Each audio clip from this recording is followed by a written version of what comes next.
नहीं, ये भी नहीं। अरे रुको, ये पढ़ते हैं। अमर वीरांगना की कहानी। यह कहानी एक चिंगारी से शुरू हुई थी, जिसे हम प्यार से मनु कहते हैं। सन 1828 19 नवंबर वाराणसी में जन्मी। एक बच्चे के भाग्य को राजमहल की नहीं, रणभूमि की किस्मत लिखी थी। वह अन्य राजकुमारियों जैसी नहीं थी।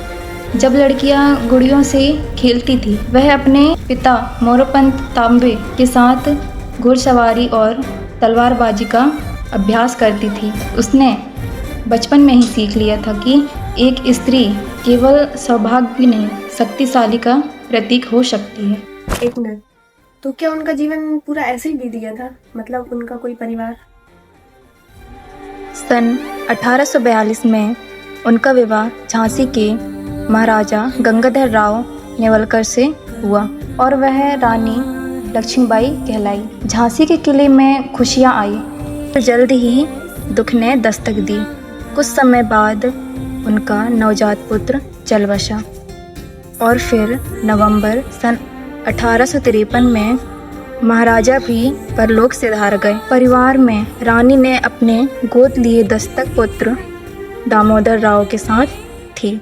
पर अब तो वह अकेली थी ना, अपने छोटे पुत्र के साथ। चल ठीक है, अब तू आगे पढ़ना। पर अंग्रेजों की आंख झांसी पर थी। वह झांसी पर अपना राज जमाना चाहते थे। उस पल रानी लक्ष्मीबाई की आंखों में आग थी और उनके होठों पर एक ऐसा प्रतिज्ञा थी जो इतिहास बन गई। उन्होंने कहा, मैं अपनी झांसी नहीं दूंगी। सन 1857 में जब स्वतंत्रता संग्राम भड़का, रानी लक्ष्मीबाई ने झांसी की कमान संभाली। उन्होंने महिलाओं की एक विशेष सेना दुर्गदल बनाई। जब अंग्रेज सेनापति ह्यूग रोज ने झांसी पर हमला किया, रानी ने किले की दीवारों पर खड़े होकर तोपों से जवाब दिया।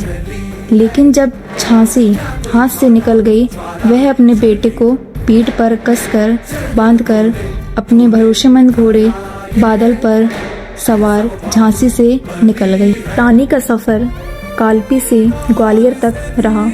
अंत में 18 जून सन 1858 को ग्वालियर में अपनी अंतिम और सबसे भयानक लड़ाई लड़ी।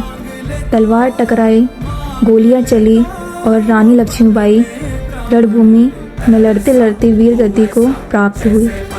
सिर्फ 19 वर्ष की आयु में उन्होंने वे बहादुरी दिखाई जिसके आगे बड़े बड़े योद्धा फीके पड़ गए।